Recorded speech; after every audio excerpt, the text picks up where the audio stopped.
The reformations require that the Federal Reserve be absorbed by the U.S. Treasury Department, and the bank's fraudulent activities must be stopped and payment must be made for past harm. In 1998, the military generals who originally participated in the farmer claims process realized that the U.S. Supreme Court justices had no intentions of implementing the accords, so they decided the only way to implement the reformations was through a law passed by Congress. In 1999, a 75-page document known as the National Economic Security and Reformation Act was submitted to Congress, where it sat with little action for almost a year. Late one evening, on March 9, 2000, a written quorum call was hand-delivered by Delta Force and Navy SEALs to 15 members of the U.S. Senate and the U.S. House, who were sponsors and co-sponsors of Nesara. They were immediately escorted by the Delta Force and Navy SEALs to the respective voting chambers, where they passed the National Economic Security and Reformation Act. These 15 members of Congress were the only people lawfully allowed to hold office in accordance with the original 13th Amendment. Remember, British soldiers destroyed copies of the Titles of Nobility Amendment in the War of 1812 because it prevented anyone who had ties to the Crown of England from holding public office.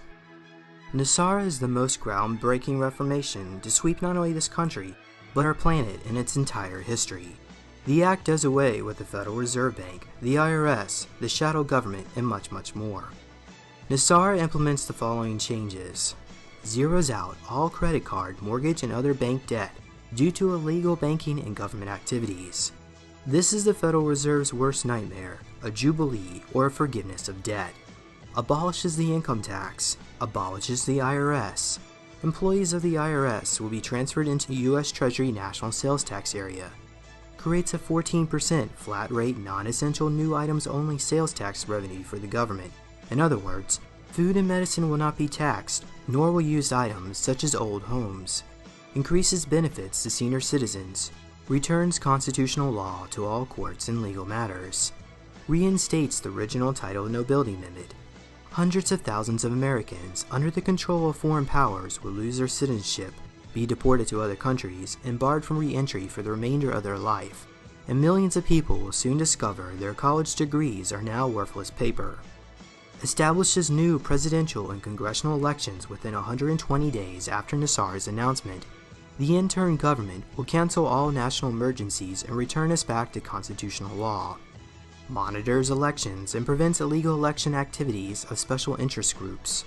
Creates a new U.S. Treasury rainbow currency backed by gold, silver, and platinum precious metals, ending the bankruptcy of the United States, initiated by Franklin Roosevelt in 1933.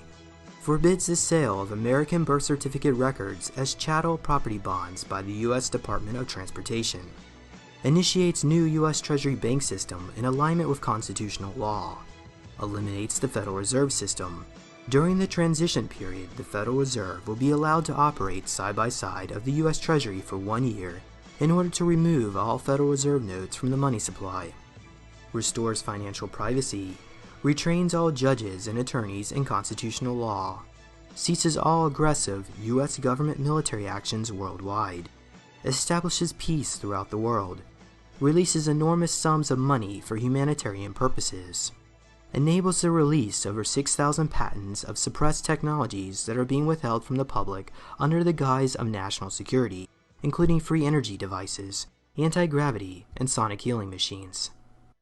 I want the American people to know today that I am still committed to working with people of good faith and goodwill of both parties to do what's best for our country.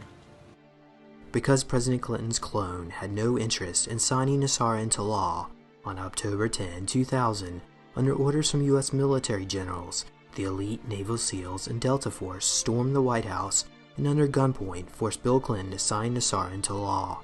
During this time, Secret Service and White House security personnel were ordered to stand down, disarmed, and allowed to witness this event under a gag order. From its very inception, Bush Sr., the corporate government, major bank houses in the Carlyle Group have opposed Nesara. To maintain secrecy, the case details and the docket number were sealed and revised within the official congressional registry to reflect a commemorative coin, and then again, it was revised even more recently. This is why there are no public congressional records and why a search for this law would not yield the correct details until after the reformations are made public. You probably never heard of this law due to an extremely strict gag order placed upon politicians, media personnel, and bank officers.